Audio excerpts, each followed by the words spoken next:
A valuable addition at a position of value. What a valuable time to be a fan of the NC State Wolfpack.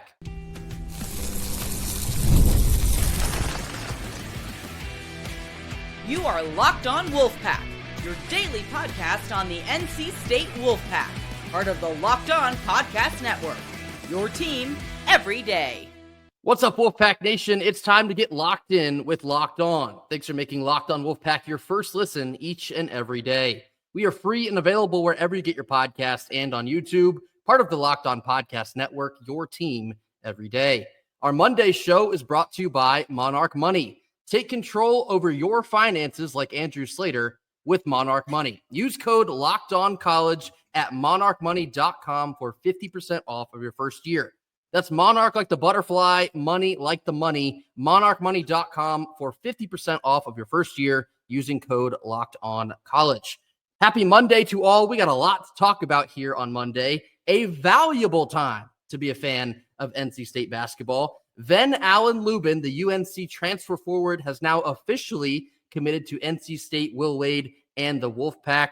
We talked about last week on how this has been brewing here for a couple weeks now. This addition is so incredibly valuable to our front court depth, the number one most important piece of that puzzle. But to get this finalized now, Kenton, we do believe that this is the last piece to the official year one roster for Will Wade. Big time get, and the cherry on top, his feet are now clean. Well, you know, Grayson, I'm very excited here, and I was so excited I had to call up some sources to get some quotes here. So I'm gonna read a quote. I'm gonna read a quote from an anonymous source here, and we'll go forward how I'm feeling.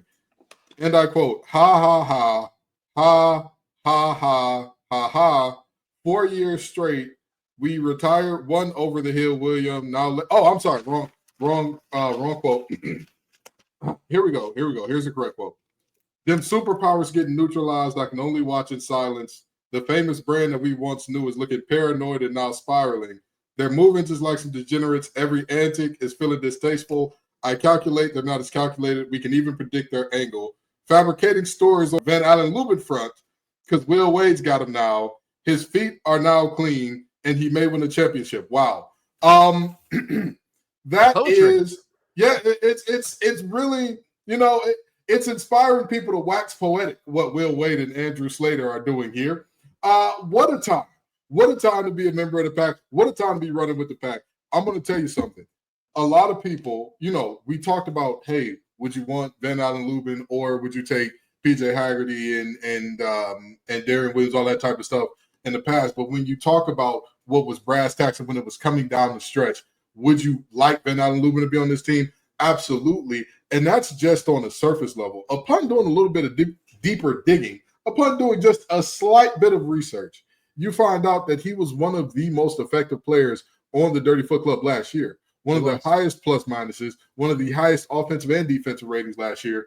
It's not hard to see why there are so many fans with unclean feet who are coping right now. It is not hard to understand that because this young man was a baller for them last year. And you and I talked about this in terms of if Paul Mbia has whatever situations going on with eligibility, he could be big time. But even if he doesn't, this is still a player that has played more college basketball than virtually the rest of our true post big men combined in terms of NCAA basketball, right? You got Mikey Wilkins, a young guy, true freshman, hasn't played much. You got Colt Langdon. He's a redshirt freshman, hasn't played much. You've got a bunch of guys who, obviously Paul Mbia, who's played a lot professionally overseas, but how many seconds has he played of NCAA basketball, right? None. So you look at those situations and you say, well, what do we have in terms of proven experience product? Now you have that.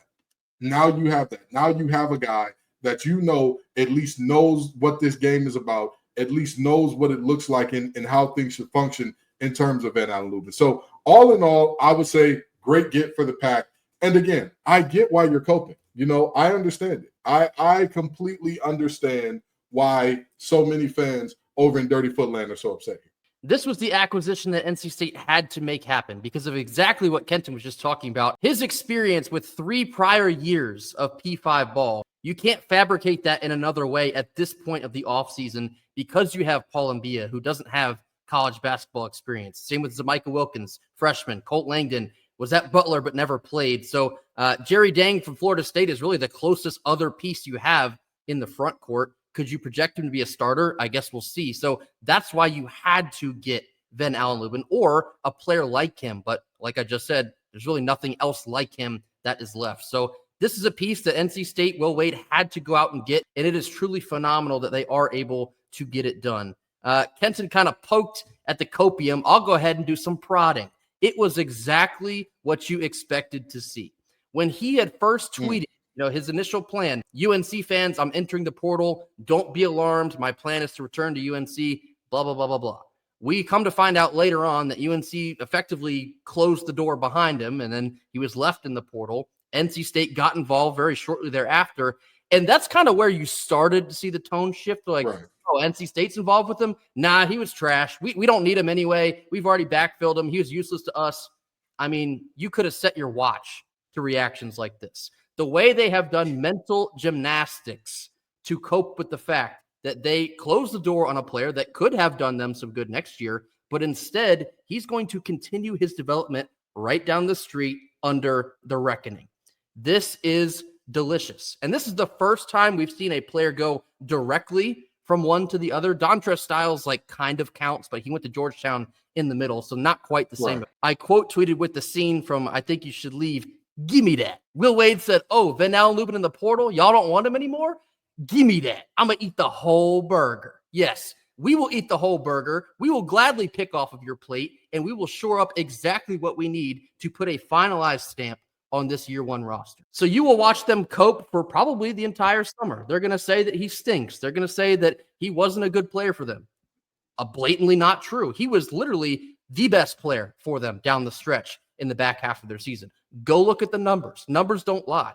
He was probably the most effective player for the Dirty Foot Club the entire last third of the season. They were all excited. You can go find the tweets. They're still all up. I looked. You can go find the tweets about how excited they were for him to continue his development next year. Instead, he's going to be doing it over here in the red and white. W's in the chat. It's the only difference between the I Think You Should Leave in this is Andrew Slater is not going to be saying, "Are you going to tell him I housed your entire player?" He's not going to be doing that. Okay? Andrew Slater is very proud of himself. And I'll tell you what, this is great excitement for offseason number one. And mind you, partial offseason. You come into the ball game already behind the 8 ball because in a perfect world, nobody tampers, nobody talks to players before the transfer portal is open and all that good stuff. But also the transfer portal was open before Will Wade had officially announced that he was coming to NC State. So before this union was even announced, we're already behind the 8 ball here. And Will Wade goes out and does this on a show calls behind the 8 ball.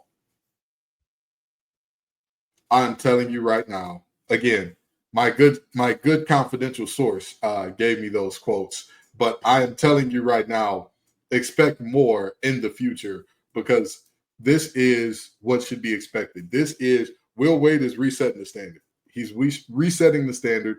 He's shifting what we should be expecting here, and I'm here for it. I'm excited for it. I'm excited to see us getting guys that we really want. I'm excited to see us getting guys that are big time. And at the end of the day, more important than anything, more important than sticking one to the Dirty Foot Club and all that, because don't get me wrong, I do not like those guys. I really, really do not like those guys. But you know what I love even more than watching those losers lose? Winning.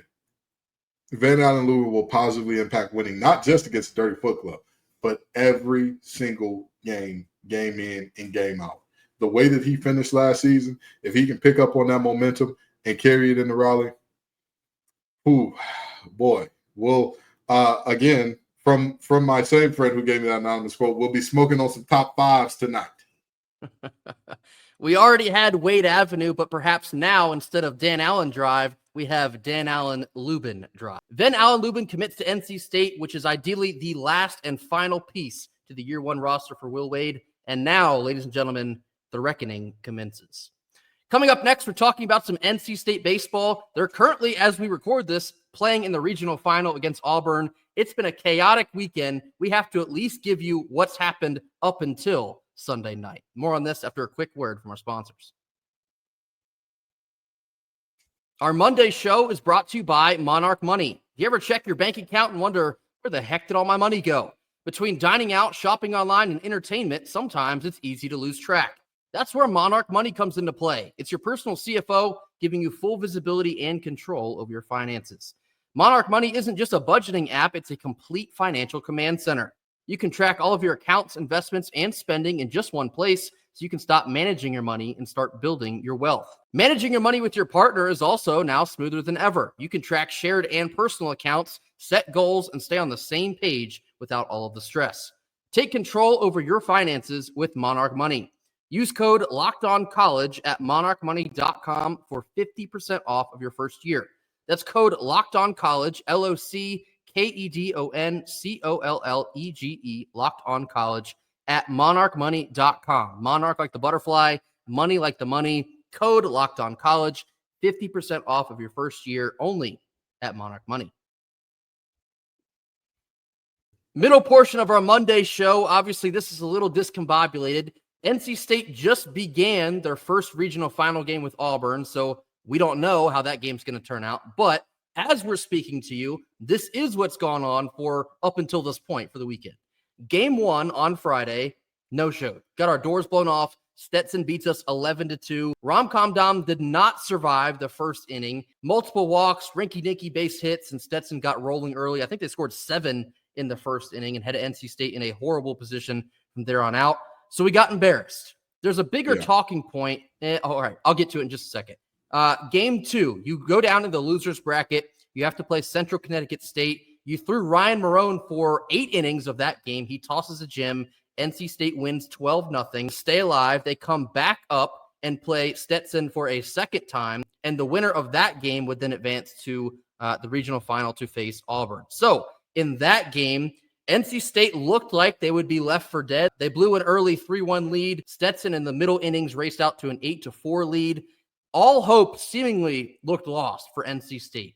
But Elliott Avent and the Pac-9 baseball, we've said it a million times, they will not die. They will not give up. They will not give in. They found a way, namely because Ryder Woodson is hero of the weekend, found a way to come back and defeat Stetson by a score of 17-12. NC State scores 11 runs in the top of the 8th inning. Ryder Woodson hits a grand slam, which was at that point his second home run of the game. Brandon Novy hits an inside the park home run because the Stetson center fielder broke, it looked like possibly his collarbone. I don't want to speculate on the injury, but nasty injury out there. I hated to see that, but NC State benefited from it.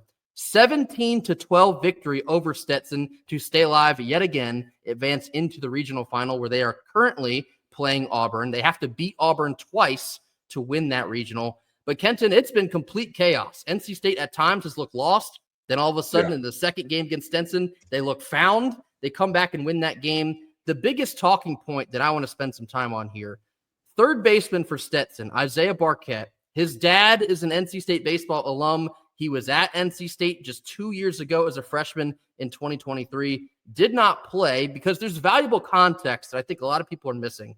This whole situation got blown out of proportion, being that, Isaiah Barquette transferred. What is Avent thinking? How could you pick other players over him? Because it was completely logical.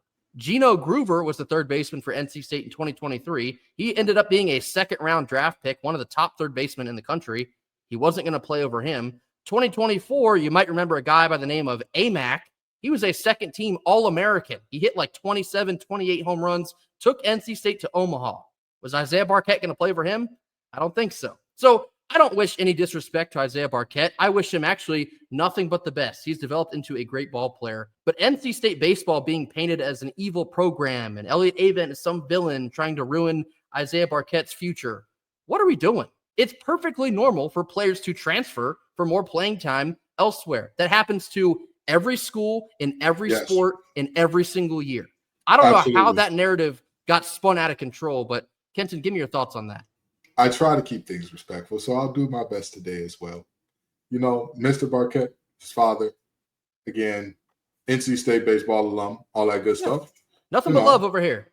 Nothing but love for him.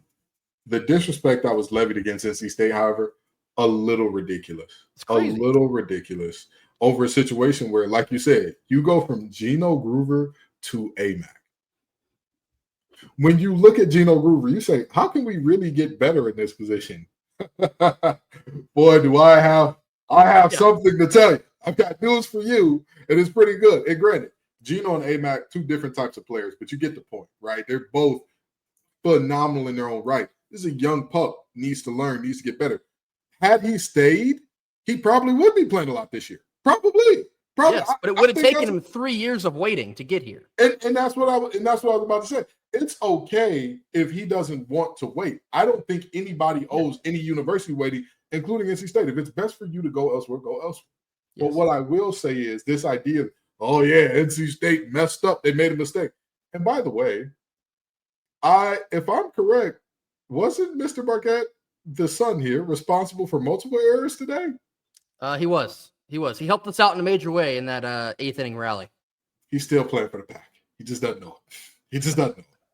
That's all. He had to make it convincing so the FBI wouldn't come down on him for throwing games. But no, in all seriousness, like you said, Grayson, it's a situation that's been blown way out of proportion. Again, we wish the young man success. He is happy. He appears to be having the time of his life at Stetson. More power to the brother. I don't have no problem with him. It appears he doesn't have a problem with NC State. Maybe I'm wrong there. I'm just speculating. I don't know. But again, this is not something that should be painted as, don't make a mountain out of a molehill here. I get it. We're in the slow season. Not much to talk about. No reason to make a mountain out of this molehill. No, but what we will talk about is Ryder Woodson, a hero for the weekend for NC State. I mean, you have Hoodie Mello, you have Masked LeBron, you have Sunday Red Tiger Woods, and now all of a sudden you have elimination game Ryder Woodson. A bomb against Central Connecticut State, kind of announced himself on the scene, hits not one but 2 home runs and a grand slam at that in the 8th inning against Stetson. Don't know where in the world this kid has just come out from, but if he can continue on a pace like this and be a hero for the entire weekend, we welcome that with open arms. Ryder Woodson had 3 hits, which 2 of them were home runs. 1 of them was a grand slam, also had a double. A 5 RBI hero performance for the freshman. Outstanding. And now, like I was saying, NC State has entered the regional final with Auburn. They have to beat them twice. Rom-Com Dom will get the first of those games on Sunday evening. I'm going to tell you this. If Ryder continues with this excellence, he already has a nickname, but it will be cemented. Ryder the Chancellor Woodson. I saw that. Shout out Rob McClam. I thought that was an excellent nickname.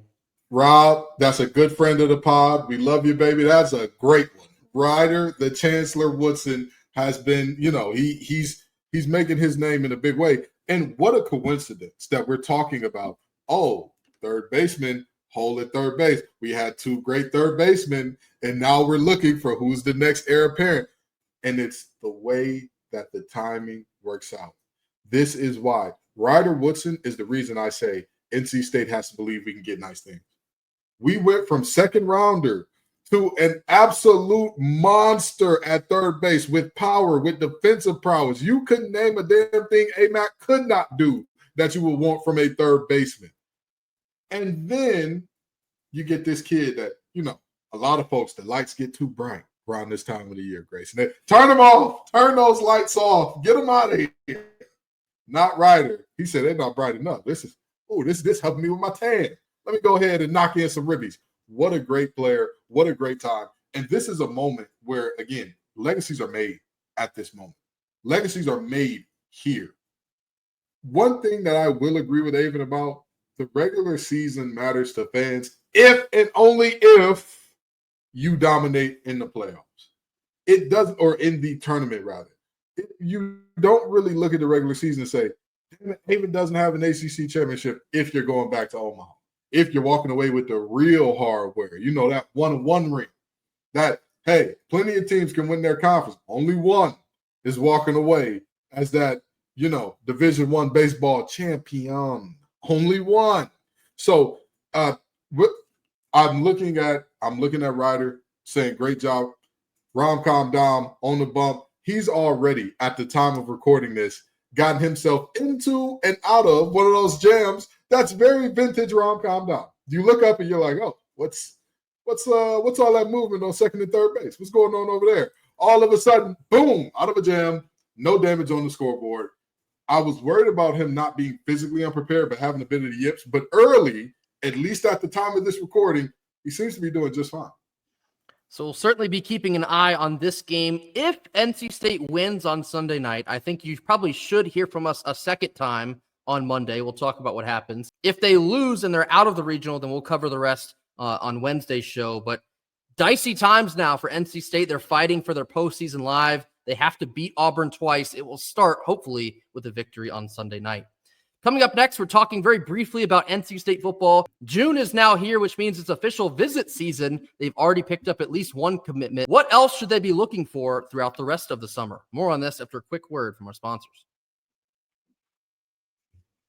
Last couple minutes of our Monday show, talking some NC State football. The calendar has now flipped over to June, and what that means is it's official visit season. A lot of juniors will be rolling into camp with NC State over the summer. What that also means, you'll see some 2026 commitments. NC State has already picked up their first one for the month of June. It is 2026 defensive lineman Carmelo McKenzie out of the state of Florida. He's a defensive lineman for the IMG Academy down in Florida. 6'3", 290, a three-star prospect via Rivalry. He chose NC State over Syracuse, Penn State, Auburn, and many others. But I want to open up the bigger conversation here, Kenton. What should NC State prioritize this summer? Is it primarily defensive linemen, possibly some linebackers? Where do you see them spending the most of their focus?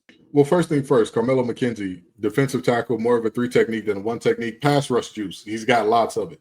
Very quick feet, very nimble. He can wiggle a little bit on the inside. You absolutely love to see that. But in terms of where I would like to see NC State a lot of its time in terms of recruiting, stay on that defensive side of the ball. McKenzie is a good piece to start off with. Build from there. Build more. Get more. Edge rusher is a premium position. It is now becoming paid like a premium position. Okay? Do what you got to do. You have got to get yourself some really good edge rushers. Because if you time this out, right, let's say we're not even talking about this year. And I understand with the transfer portal and everything working the way it does, year to year, roster dynamics change in meaningful ways all throughout college sports in ways that it did not before, and in ways that, honestly, it doesn't even change in professional sports in the same way because they have locked-in contracts. But stay with me here. If you time out, you pick up, let's say, 2 to 3 big-time edge rushers in this class, right? They'll be what? Sophomores, juniors, when C.J. Bailey and company are seniors, when Keenan Jackson, Terrell Anderson and company are seniors, you'll have guys that they got a little bit of ball under them, a few snaps under them, but they've now started to figure it out. They've now had a full offseason in Thunder's program. They've now had a full offseason under Elliott's defense. This is, at the end of the day, stay on defense, and I know I sound like a broken record talking edge rusher. I am saying this because if you look at the best teams in the country, look at the positions they win. Look at the one where everybody is begging, clawing, screaming. Coaches are jumping in pools with players to get edge rushers. Okay? I know they decommit 12 days later. I was about to say, I know Dan Lanning is still crying, shaking, and throwing up over that young man decommitting. But in all seriousness, that's just the nature of that position. Guys that are long and rangy and can work their moves from the edge and set a hard edge, they don't grow on trees. But guess what? To win a championship, to quote another great friend of mine, this source is not anonymous, my good friend Grayson Boone, it takes what it takes. That's right. It takes what it takes to win that championship. It costs what it costs to build yourself a good roster. Look at how much Ohio State paid their two ends last year, and Jack Sawyer and JT, both 5-star guys. I'm not saying we need to be Ohio State next year. Look at what Tennessee did to us. How did they do it? Defensive line play, which, by the way, Tennessee fans, look at where James Pierce went. Unfortunate. But anywho, the defensive line play, particularly the edge rushers, look at that. So I know I sound like a broken record, but these sayings are sayings for a reason. These people who say you need this to win say this for a reason. It's like having a car with no engine. What are you doing? A defense without guys who can get home means that you have to bring more pressure, means that you need some precious gems on the back end, as opposed to if you can come up with a few of those up front, all of a sudden, everybody around them looks a lot better. Of course, you got to score points, and at times you got to be flashy, but these football games are won in the trenches, and that is exactly where the focus should remain. Both offensive linemen and defensive linemen, in my mind, that has to be the most important focus for NC State over the course of the summer, and possibly linebacker as well, because we had to take so many in this offseason just to feel like we can compete at a decent level for the season. So I expect the defense and the defensive line in particular to be a massive priority. You're going to see a lot of names connected to NC State in a very short amount of time. Primarily in the month of June, as we see every summer. That's just the way these things go. So we'll see what kind of momentum the NC State can pick up with Dave Doran in year 13 and a new defensive coordinator in DJ Elliott. We'll see what we can get on the offensive side of the ball as well. But it's also increasingly difficult to project because with the way the transfer portal works, we don't know who's going to be here year in and year out. We don't know how many wide receivers we can expect to have next year because we still got to see what happens this year. So you just hope that NC State is prioritizing situations A, B, and C to get the right amount of depth for the right amount of positions that you can stay above float each and every year. So the first summer commitment is now on the board for NC State football. Carmelo McKenzie, 2026 defensive lineman, first of many more to come this summer. That will do it for us here on Monday. As I mentioned, if we win on Sunday night, if NC State baseball wins, I'll do like a short, maybe like 15, 20 minute to cover what happened on Sunday night, additionally later on Monday. But something else I probably should have already said, the month of June has completely snuck up on the two of us. What that means for the podcast, the month of June and July, we go into summer mode. And what that means is not 5 days a week, but 3 days a week. And obviously the summer news cycle is exponentially slower. We take that into account. So we will be doing 3 shows per week. Our goal, and sometimes this changes, our goal is doing Monday, Wednesday, Friday. Sometimes we'll have things come up. We'll always share when that happens. Like sometimes it'll be a Tuesday, Wednesday, Friday. We'll let y'all know. But our plan is Monday, Wednesday, Friday. So this episode will be Monday's show. If State baseball wins on Monday night, we'll give you like a short little mini podcast on that. If they lose, we'll talk to you again on Wednesday. So thank you all so much for joining us here on Monday. Be sure to hit that like button. Drop your comments in the comment box. Give us your thoughts on Ven-Allen Lubin to State. Hashtag Val at State now. Made it official. Give us your thoughts on NC State baseball staying alive in the Auburn Regional and anything else you have on your mind in terms of NC State football recruiting as well. Drop that in the comment box. Mash that subscribe button if you have not already. We'll catch you either again on Monday afternoon or on Wednesday. So until then, go Pack. Go Pack.